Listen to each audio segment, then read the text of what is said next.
So this is problem 11.149, page 707. A child throws a ball from point A with an initial velocity v naught at an angle of 3 degrees with the horizontal. Knowing that the ball hits a wall at point B, determine the magnitude of the initial velocity and B, the minimum radius of curvature. So I think maybe the first part, we could probably get away with a simple tool, projectile motion. Okay, so here's the way it's set up. With a 0.97 meter height. I don't know why they chose an odd number, but there it is. 6 meter distance for the motion to occur. Is our child with a very poor drawing from yours truly. The projectile is thrown from 1.5 meters height. How the child does that, since 1.5 meters is fairly high, maybe it's over their head or something, I don't know.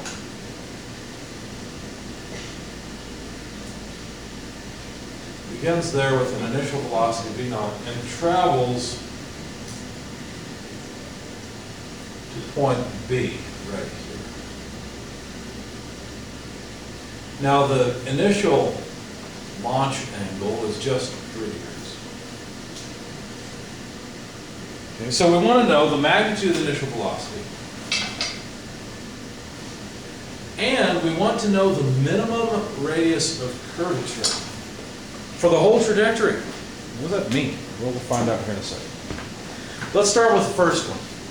For the first part, since we've thought of ballistic motion, it looks a lot like ballistic motion. I think probably ballistic motion will help. Let's try it and see what happens. If it doesn't work, we'll try something else. We worked a problem last time where we said, you know, the horizontal velocity is constant. So you know that, let's see, cosine of 3 degrees, that would be the initial horizontal velocity, right? So that's pretty simple. So from that, remember we said that the flight time would be equal to the x distance divided by the initial velocity in the x direction. In our particular case, this is not terribly difficult. It's just we don't know what this time is. In fact, let me just leave it like that. And let's say that this distance here is x. Okay?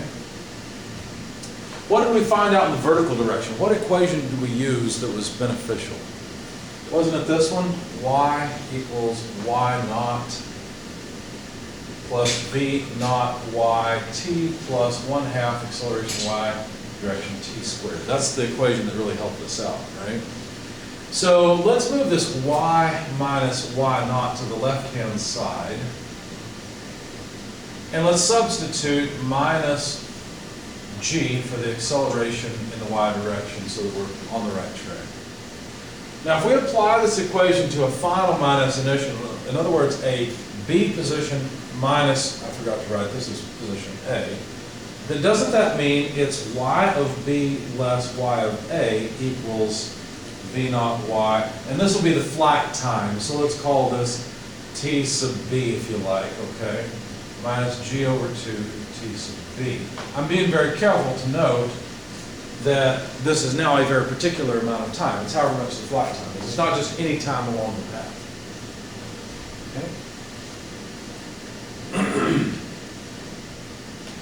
All right. So if that's true, then we can say y of B less y of A. That's just a number. We know this side, don't we? Of course, it's going to be, let's see, y of A is more, so it's going to be a negative number, but that's okay. We also know something about the flight time here. Now notice there's an unknown here. Ultimately that unknown is just the initial velocity, right? So we can get rid of TB by putting a different unknown, something we're interested in. And of course V naught y, that's easy as well. V naught y would just be V naught times sine of 3 degrees. In the positive direction, because of course notice that by taking G as negative, I'm basically assuming that I've got a positive y coordinate system that points upward, right? And this time I'm going to put the coordinate, the origin, on the ground, okay? That way I can use YA and YB directly as they were given, and that should be easy enough.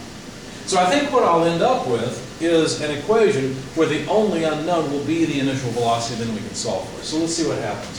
So YB minus YA equals V naught Y. The V naught Y is V naught sine 3 degrees. TB, I'm going to substitute X over V naught cosine 3 degrees. Now, one thing happened that we might not have expected. The initial velocity just canceled out. It didn't matter. Okay, let's see what happens. Let's continue with the next term. That's just this first term. So I've got V naught Y times TB. Minus G over 2 TB squared. Well, TB is this. So it's X over V naught cos 3 degrees, quantity squared. So there's V naught in the equation. It didn't just disappear. Life seems to be pretty good. But now notice this is just a constant. In fact, this is just YB minus YA. If I move this to the other side, I'll have minus sine 3 degrees over cosine 3 degrees times X equals negative G over 2 X squared over V naught squared cos squared 3 degrees. Okay, so far so good? It's just algebra. Now I don't need this TB. I was trying to get rid of it, and we've successfully done so. So let's continue up here and see what happens. We can plug in numbers. That's what I'm sure all of you want to do at this point.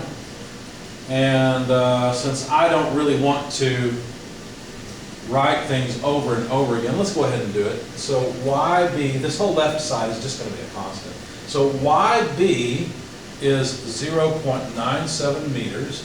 Minus YA, 1.5 meters, minus sine over cosine is tangent of 3 degrees, and X is 6 meters. So take your calculators, take 0.97 minus 1.5 minus 6 times tangent of 3 degrees. What do you get?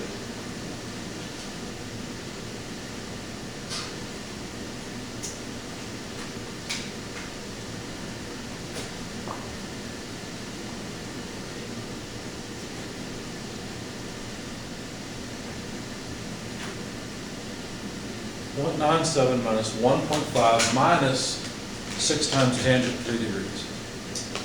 Negative 0.844. I got 854. You got what? 0.854. So you're seconding that. So 549, so maybe this should be 0.845 for real.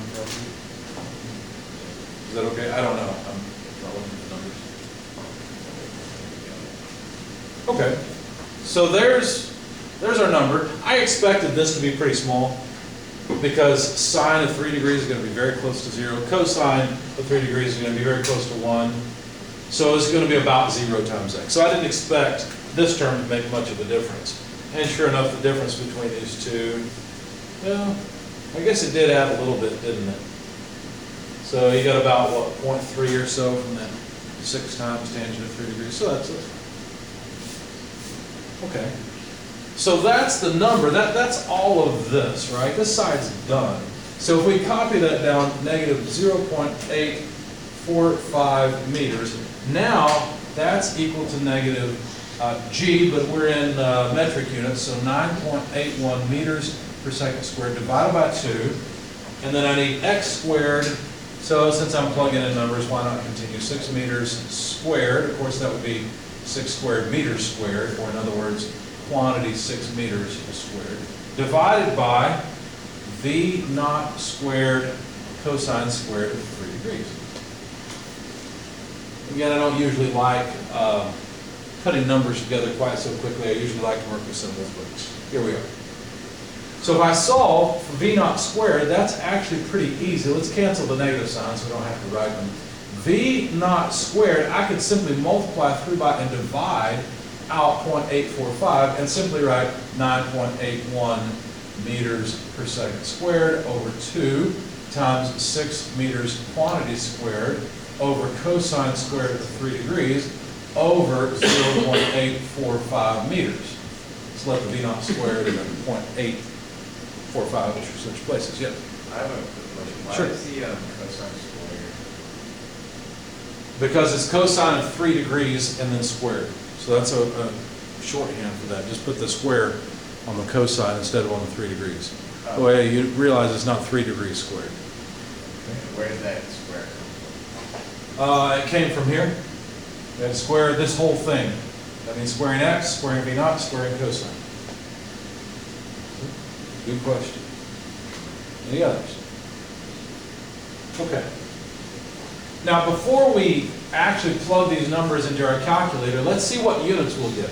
From this term, we've got meters per second squared. From this term, we'll have meters squared. And from the denominator, we've got meters.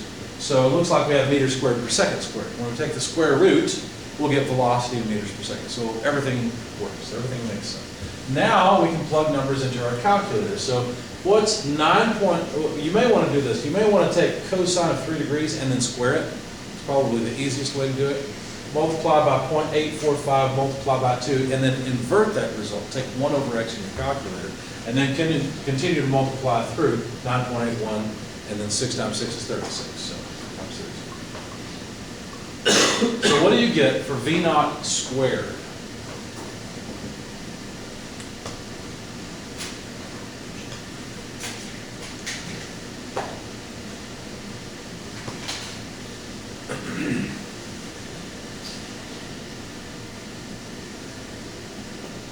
I got 177.065. Meters squared per second squared. You didn't take the square root yet, No, I correct? did not. Yes. If somebody can throw a ball at 177 meters per second, that person needs to go out for baseball, right? Of course, there'll be a lethal weapon. Go ahead. No, I was saying like I'm more. Oh, you're one of them? Okay. Well, you're in the wrong place. You need to go to sports. It just always hit the bat. Just breaks the bat, right? Yeah. Okay, so now take the square root of that, and we'll get the initial velocity. And that was one of the questions. What's the initial velocity?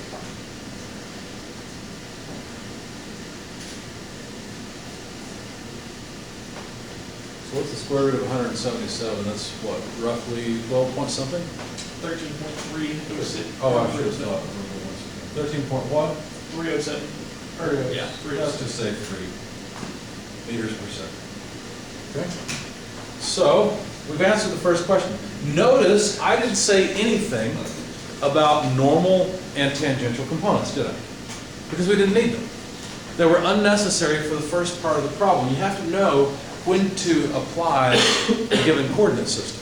Cartesian is usually the easiest to work with. In this case, it was just initially ballistic motion. Now, we could, of course, express that initial velocity into a radial, I keep saying radial, I'm sorry, a normal tangential coordinate system. What would it look like? Well, it depends. Remember that the normal tangential coordinate system depends on where you're at. For example, right now, this curvature, the inward direction is something like that. So there would be the normal direction. The tangential direction would be in the same direction as the velocity. If the ball happened to be, over here or over here, those coordinates would be different. They look something like that here. And, sometimes what I will do is instead of using E sub t and E sub n, I'll simply abbreviate it. It's pretty simple. T and n, rather than write E. That's fine. Just like I abbreviate sine and cosine. So remember that the tangential and normal coordinates move with the particle. They move along the path and change directions. The second part of the problem deals with a minimum radius of curvature. And of course I started talking about these coordinates because we will need them. Why? Because I remember that radius of curvature, the only place I remember it appearing is when we talked about normal acceleration. Remember that? So if I want to get the minimum radius of curvature, well, the way to do that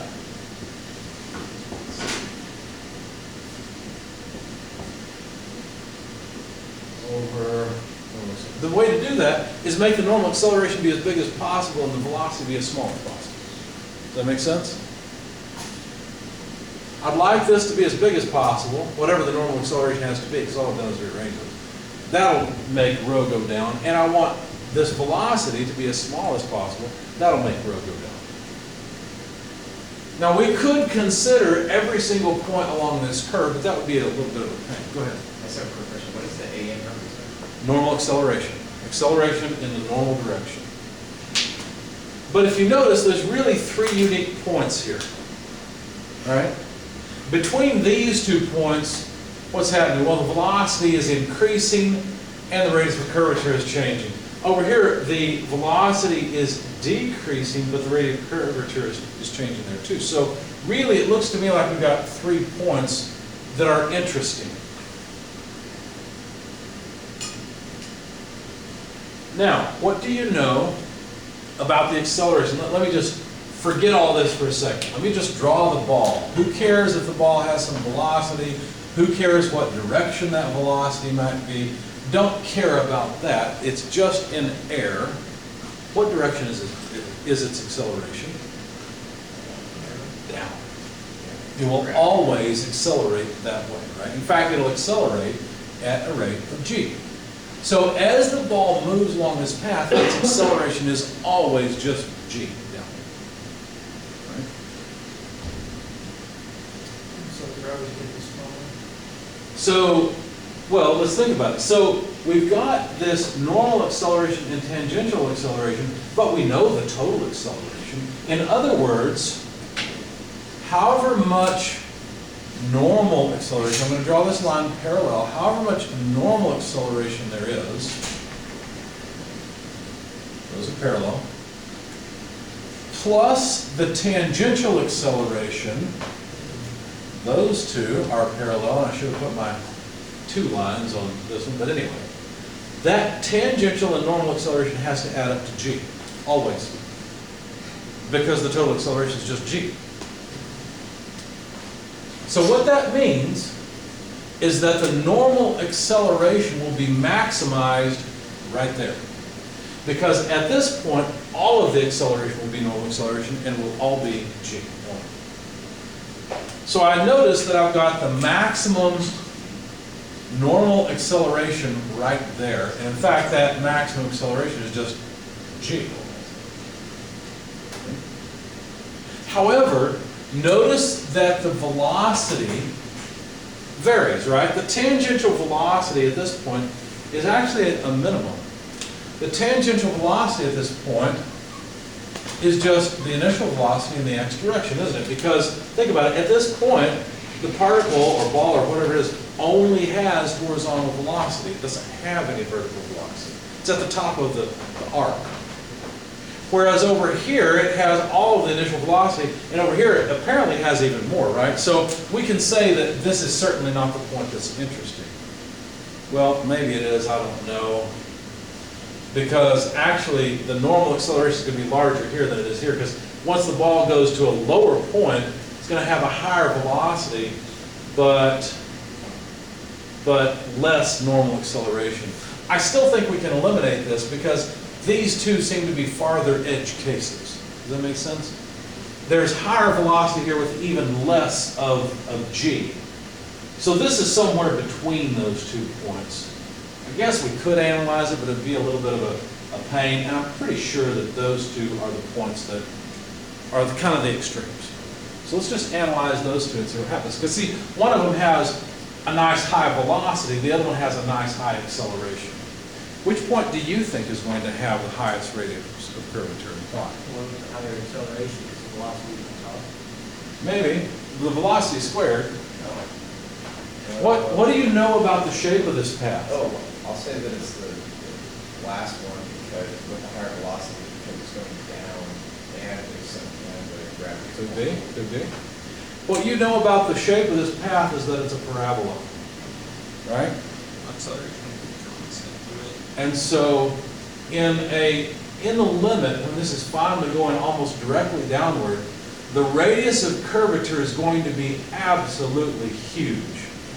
The radius of curvature is going to be extremely large. But the velocity is going to be very, very large, right? So since the velocity is squared, I think we could make a good argument that maybe the normal acceleration is going to be highest here. But let's just try it. The question is about the path that this is flying on. So let's just try it and see what we get. So we've got our initial velocity. I don't think we need any of this because we're putting a tool back in the toolbox. Ballistic motion isn't really going to help us right now. Right? So we'll put that tool back in the toolbox. And let's realize that, oh, by the way, we could have calculated the initial velocity in the x direction now that we've got the total velocity. All right, so let's go ahead and do that. All we need to do is take cosine of 3 degrees times 13.3 meters per second. What do we get for our initial velocity in the x direction? 13.28. Pretty close to 13.3, which makes sense. Now, I'm going to treat this point first, and we'll treat B last. Okay, B is going to be a little bit of a pain. If we're looking at this point, where we have the highest point of flight, so our vertical velocity is 0, then the radius of curvature, let's give this a name, let's call this point C. We've got A, B, and C, okay? So at point C, the radius of curvature at C would be the velocity in the x direction squared divided by the normal acceleration, which is just g. Because at that highest point, all of the normal accelerations, it takes up the acceleration of gravity g. They're the same. Because there is no tangential acceleration. So we can just plug in numbers, 13.28 meters per second quantity squared divided by 9.81 meters per second squared gives us how much radius of curvature. Notice we got meters squared per second squared, meters per second squared, all but 1 meter cancels out. So take 13.28, square it, and divide by 9.81. What do you get? I'm on the answer. I know you said this, how did you get DOX? How did I get what? DOX. VOX? Oh, well, V naught cosine 3 degrees, because remember it's Okay. launched at a 3-degree angle. That makes sense. Yeah. What also does it bring? I already have it right on this. You already had it, When okay. you wrote it earlier.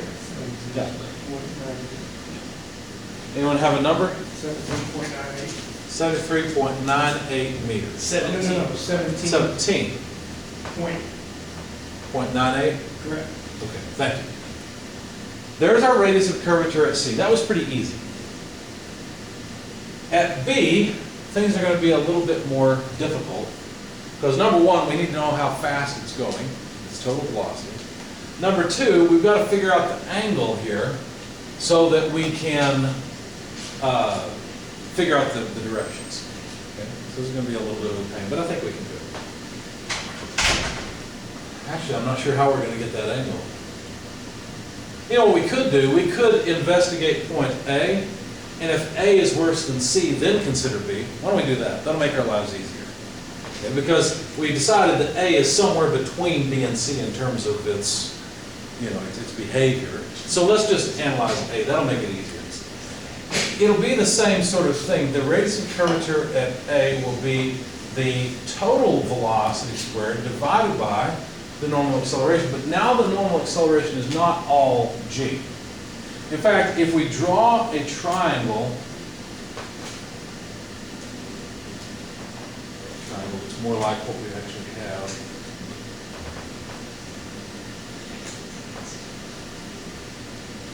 90 degrees, there we go. So this would be our 3-degree angle. This side represents the tangential acceleration, and this side represents the normal acceleration, while this side is just g. We should be able to figure out the magnitude of the normal acceleration. Let's see what we get. So the normal acceleration on this side, this is the base of the triangle, this is the hypotenuse. So it would be g multiplied by cosine of 3 degrees. So in fact, you know what, let's just stick with that for the time being. So V naught squared over g cos 3 degrees. Okay? Now I'm trying to think of a way to make this obvious. If we have V naught, if I were to write that in terms of horizontal velocity, which I know we can do, would that help you understand? I don't think so. Okay, so let's just plug in numbers. we know the numbers. The initial velocity is 13.3 meters per second. We need to square it and divide by 9.81 meters per second squared, cosine 3 degrees, right? So let's see what we get for our radius of curvature at A. So take 13.3 squared divided by 9.81 divided by cosine of 3 degrees. What do we get? At 18.06. So a larger radius of curvature, and the question was, what's the minimum? Well, apparently the minimum occurs at C, right?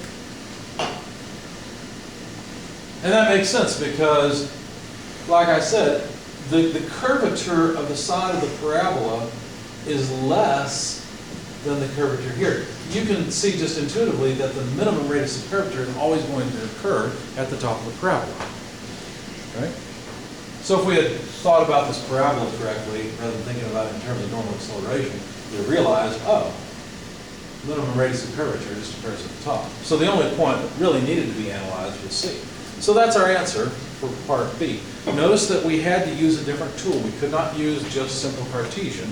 We had to use normal tangential components and think about it the right way.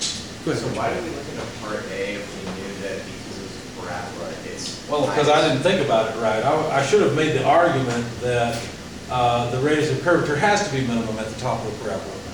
I should have made that, and I got confused, and I was thinking, oh, wait a second. We're going to have a radius of curvature, and I got confused because I was thinking of minimizing the normal acceleration. So I didn't quite think of it right. Any questions about this problem? All right.